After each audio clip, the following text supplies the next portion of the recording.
Salut à tous, je suis ravi de vous retrouver sur ma chaîne. Comme d'habitude, j'ai envie de vous dire, hein, comme d'habitude, on retrouve Charles-Henri Monchot.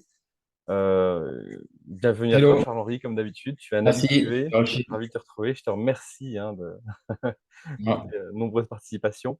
Alors, j'ai un certain nombre de questions. Il y a eu pas mal de mouvements sur les marchés ces derniers jours, comme tu as pu, comme tu le sais.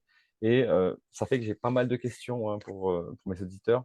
Et, euh, et donc, j'espère que tu auras toutes les réponses pour qu'on puisse y voir un peu plus clair. et- Alors, quelle est aujourd'hui, ma première question, voilà, on a une belle surprise mercredi dernier concernant l'inflation aux États-Unis. Franchement, je ne m'y attendais pas. Je pensais qu'elle serait supérieure. Et bon, bah, finalement, elle était en baisse. Quelle est ton analyse de la situation, finalement? Alors, il faut remettre ça dans le contexte des derniers mois. C'est vrai que si on prend les 10 derniers chiffres de l'inflation américaine, je crois qu'il y a une seule fois en fait où en fait on n'a pas eu de surprise à la hausse. Donc le fait que pour une fois on ait une surprise à la baisse, évidemment c'est venu vraiment comme une bouffée d'oxygène pour les marchés. C'est ce qu'on attend maintenant depuis plusieurs mois, qu'il y ait au moins une inflexion.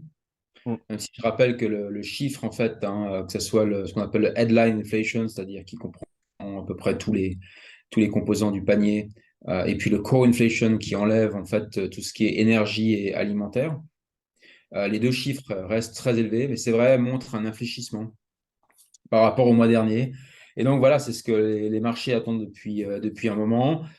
Attention aussi, parce que si on regarde les détails, on voit que tout ce qui est inflation des services pour la première fois est supérieure à l'inflation des biens, c'est-à-dire qu'effectivement, c'est les biens qui avaient été les premiers en fait à avoir une hausse des prix très importante sur 12 mois glissants.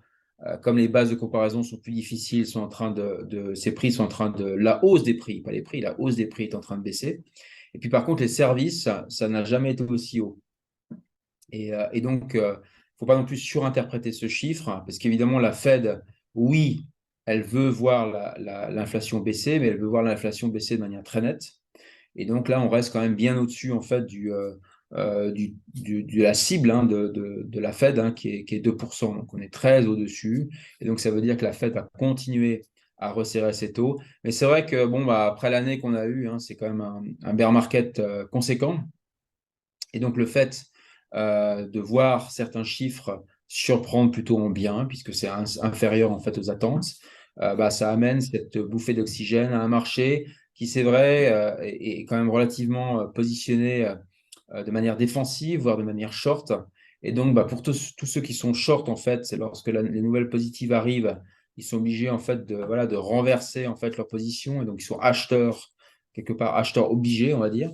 Mm. Et puis ensuite, évidemment, bah, pour on va dire les plus petits épargnants, c'est l'occasion de se refaire. C'est le fameux effet de fin d'année.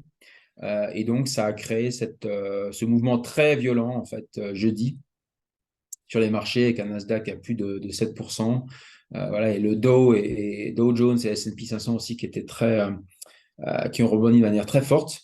Donc voilà, c'est le genre en fait de comportement de marché qui arrive toujours dans un bear market, puisque la tendance longue reste baissière. Un bear market, mais avec des nouvelles positives à court terme, qui crée en fait ce rebond en fait très violent.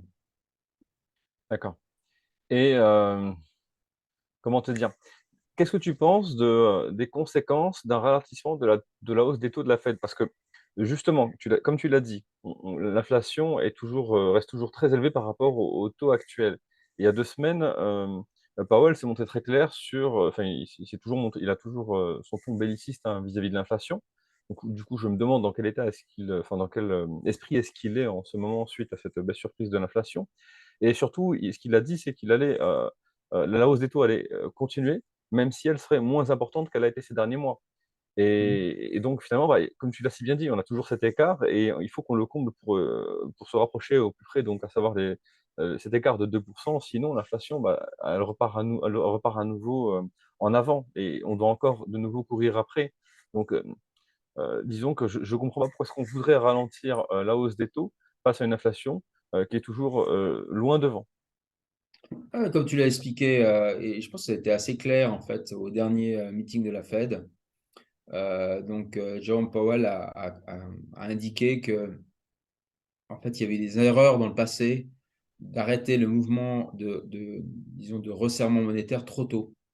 Et donc là, il y a pas, oui, c'est vrai qu'il y a une inflexion, mais une fois de plus, on reste bien au-dessus de la cible. Et Mm. puis, il y a cette fameuse en fait, inflation des services. Pour vraiment en fait, que la Fed puisse se dire, c'est bon, en fait, ça marche, on a fait le job, et maintenant, on va arrêter en fait, la hausse des taux. Ils ont besoin de voir, par exemple, des mouvements au niveau du marché de l'emploi, un taux de chômage qui remonte, une croissance des salaires en fait qui ralentit de manière très importante. Et à ce moment-là, effectivement, ils pourront faire une pause, c'est-à-dire c'est pas le pivot dont tu parlais tout à l'heure, parce que le pivot, ça veut dire en fait voilà, on change en fait De braquet.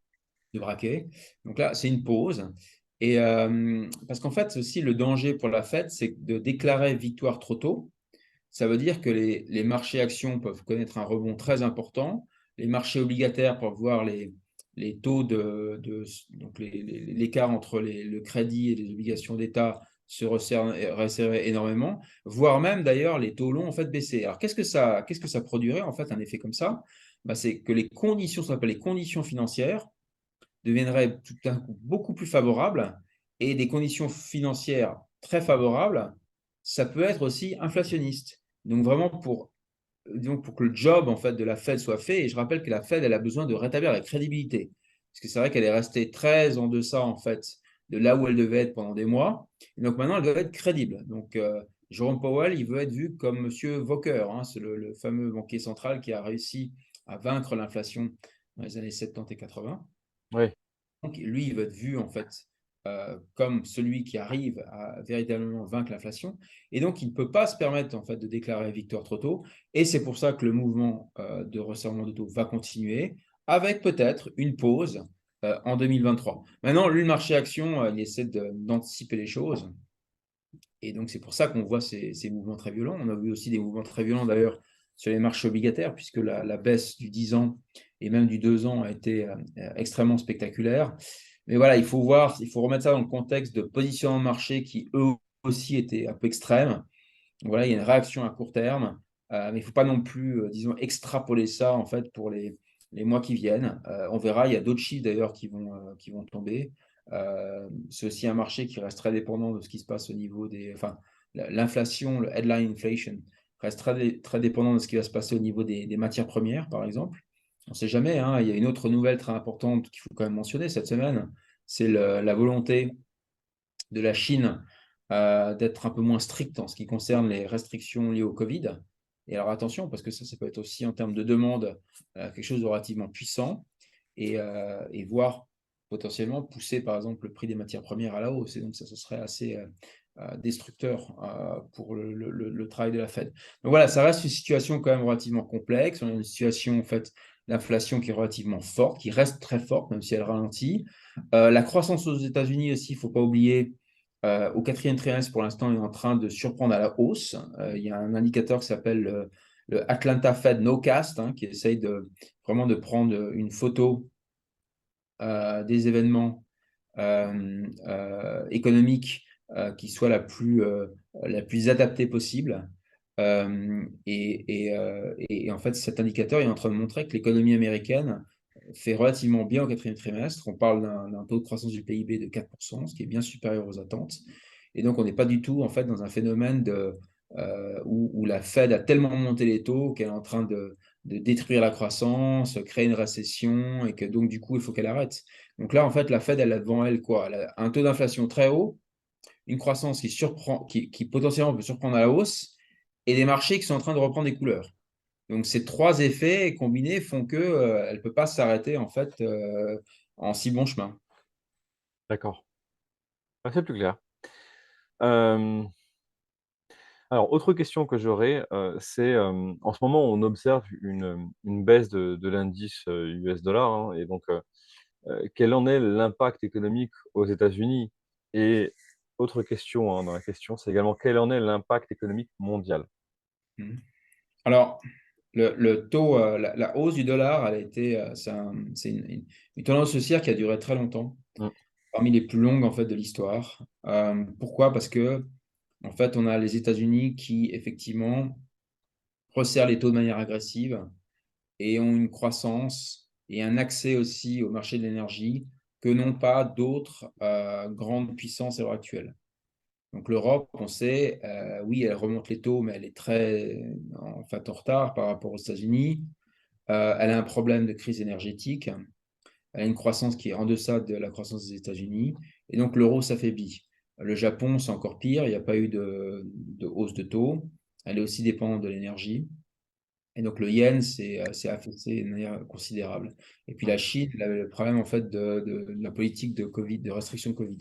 Donc en fait, on est arrivé dans un monde où voilà, on a des conditions, disons une situation en fait fondamentale aux États-Unis qui est beaucoup plus porteuse en fait qu'ailleurs en ce qui concerne le taux de change. Et puis autre phénomène, puisqu'il y a cette course aux matières premières, et comme les matières premières sont libellées en dollars, beaucoup de pays doivent se débrouiller pour trouver du dollar, et ça crée en fait une pénurie de dollars qui a poussé le dollar à la hausse. Voilà. Donc en fait, et un peu ça, le dollar tout d'un coup, est de plus en plus perçu comme une devise en fait qui protège contre l'inflation, parce que c'est la seule en fait qui a bien fait, seul actif qui a bien fait en fait en Mm. cette période inflationniste. Et c'est aussi devenu une monnaie risk-off, c'est-à-dire que quand les choses vont mal, en fait, les gens achètent du dollar. Donc, il y a plein de trades, en fait, qui étaient long dollar dans un contexte de marché baissier. Et tout d'un coup, en fait, on a un rebond des marchés, et donc, du coup, le réflexe, c'est de vendre le dollar et d'acheter de l'euro, d'acheter du pound, d'acheter du yen, etc. Au niveau économique, qu'est-ce que ça veut dire? Bon, pour les États-Unis, pour les exportations, ce n'est pas une mauvaise chose d'avoir un dollar qui est un peu plus favorable. Pour l'inflation, c'est un peu moins intéressant parce qu'il y a une devise forte, ça te protège contre l'inflation. Ce qu'on Exactement. appelle une guerre de devises inversée, en fait. C'est un peu ce qui se passe par exemple en Suisse. On est content d'avoir un franc suisse fort pour nous protéger contre les pressions inflationnistes. Donc aux États-Unis, ça les aidait au niveau de l'inflation, mais par contre, ça pouvait les pénaliser au niveau de l'exportation. On a vu aussi pendant la saison des résultats, les sociétés qui ont beaucoup de résultats, en fait, qui viennent de l'étranger, ont été pénalisées. Je pense par exemple aux FANGs, hein, aux GAFA, Mm. qui ont été pénalisés par la force du dollar. Et puis pour le reste Ouais. du monde, le fait que le dollar tout d'un coup devienne moins cher, moins fort, c'est plutôt une bonne nouvelle parce qu'un dollar fort, ça crée beaucoup de problèmes à tous ceux qui empruntent en fait en dollars alors que leur devise n'est pas du dollar. Donc voilà, ça va un peu, c'est un mouvement en fait de baisse du dollar qui accompagne en fait le fait que le sentiment est un peu plus positif sur les actifs risqués. Mm. Et macroéconomique, c'est pas forcément, c'est plutôt une bonne nouvelle d'ailleurs. Ouais. Alors, ce que j'ai trouvé quand même incroyable, hein, c'est que tu viens d'en parler, donc c'est à propos des GAFAMA, oh, j'appelle ça le miracle Apple. Parce qu'ils ont tous baissé, sauf lui. Et comme il soutient à lui tout seul la moitié du Nasdaq, je me suis dit, c'est quand même incroyable que ces résultats soient bons, enfin en tout cas soient positifs, là où les autres se sont fait rétamer. Notamment, je pense notamment à Meta et à Tesla. Sans compter Twitter et puis les licenciements à tour de bras qui s'enchaînent en ce moment au sein de ces de ces très très grosses sociétés. Euh, alors, bon, on l'a vu cette semaine, Bitcoin. Est-ce que tu as quelque chose à nous dire là-dessus? Parce que bon, j'ai oublié son nom, il a perdu 16 milliards à l'espace d'une journée. C'est un sacré record. SBF. Ouais. Mhm. Oui, alors bah, c'est un choc, hein. Je pense Ouais. que s'il n'y avait pas eu cette histoire avec la reprise des marchés, on aurait peut-être un Bitcoin à 25 000. Hmm. Et puis aujourd'hui, il est à 16 000. Parce qu'évidemment, c'est un immense coup de froid en fait Sur la crypto. sur l'industrie des cryptos. Hmm. Pourquoi? Alors, il faut voir que FTX s'était vu un peu comme, bah voilà, un peu comme un blue chips des cryptos, dans l'univers des cryptos, dans l'industrie des cryptos. Par disons, certains metrics, c'était le deuxième plus grand échange de crypto au monde, voire le premier aux États-Unis, avec effectivement un patron emblématique, ouais, une capitalisation boursière voilà, très importante, une évaluation de la société très importante, pardon. Et donc voilà, c'est un gros choc parce que c'est vrai que en fait dans l'industrie des cryptos, beaucoup d'investisseurs en fait laissent leurs cryptos déposés auprès des échanges et que dans cette histoire, que FTX en fait s'effondre, c'est une chose, mais effectivement, il y a aussi beaucoup de détenteurs en fait de crypto qui avaient leur crypto déposé auprès d'FTX et euh, auxquels ils peuvent pas accéder. Donc ça, c'est déjà Exactement. un premier choc. Deuxième choc, c'est que, alors c'est vrai que certaines cryptos qui sont effondrées, certains acteurs de la crypto qui sont effondrés,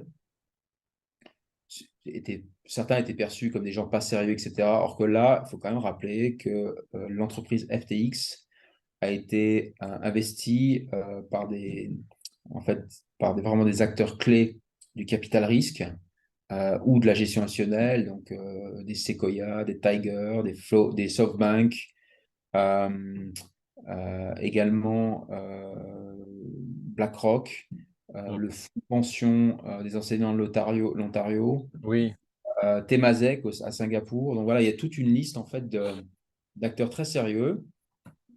On pourrait penser donc qu'il y a une diligence approfondie en fait du dossier.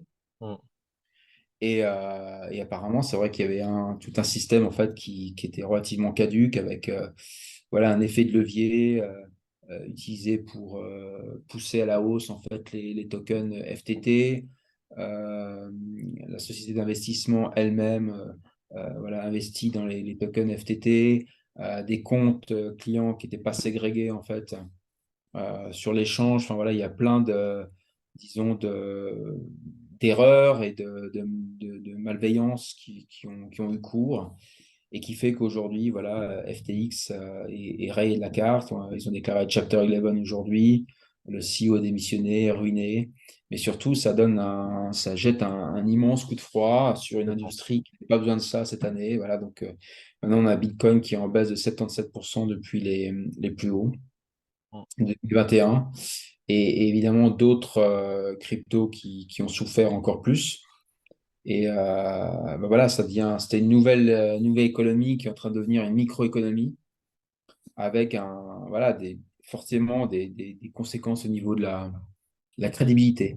Et donc, c'est vrai qu'on est dans ce qu'on appelle un hiver des actifs numériques qui pourrait durer un Un sacré bout certain de temps. temps. Mm, mm. Maintenant, pour voir le côté positif des choses, parce qu'on a parlé des GAFA avant, pardon. Je rappelle quand même qu'en 2000-2001, il y a eu un immense choc en fait sur toutes les valeurs .com, Oui, avec des milliers d'entreprises Internet qui ont disparu du jour au lendemain. S'en est suivi effectivement une longue période en fait de défiance par rapport à tout ce qui était Internet. Moi, je me exactement. souviens quand Google en fait a fait disons son entrée en bourse, il y avait une défiance énorme en disant attends là c'est quoi cette boîte de 4 qui pense qu'elle vaut quelques dizaines de milliards. Je crois que l'IPO, c'était 20 ou 30 milliards de market cap. Pour qui elle se prend? Encore une société Internet. Et on nous refait le coup, etc. Et ceux qui ont survécu, en fait, donc à ce crash des dot-com sont devenus les mastodontes qu'on connaît aujourd'hui. Alors, c'est vrai que ces mastodontes ont aussi souffert récemment, mais n'empêche que quelle hégémonie, quelle croissance, en fait, fantastique pendant des années. Donc, en fait, dans un processus typiquement darwinien, on pourrait penser que du coup, avec l'écrémage qui a lieu actuellement, ben les quelques protocoles et voilà, et entreprises crypto qui vont survivre potentiellement pourraient devenir on va dire, les GAFA de C'est la demain. crypto. Mm, mm. Alors, qui ça sera? Est-ce que ça sera effectivement le Bitcoin? Est-ce que ça sera aussi l'Ether? Est-ce que des échanges comme Binance ou Kraken je sais pas, ou Coinbase vont devenir en fait, c'est futurs GAFA. Le temps nous le dira. Mais c'est vrai que là, c'était quelque chose de complètement inattendu Mm. et qui jette un immense coup de froid en fait sur l'industrie.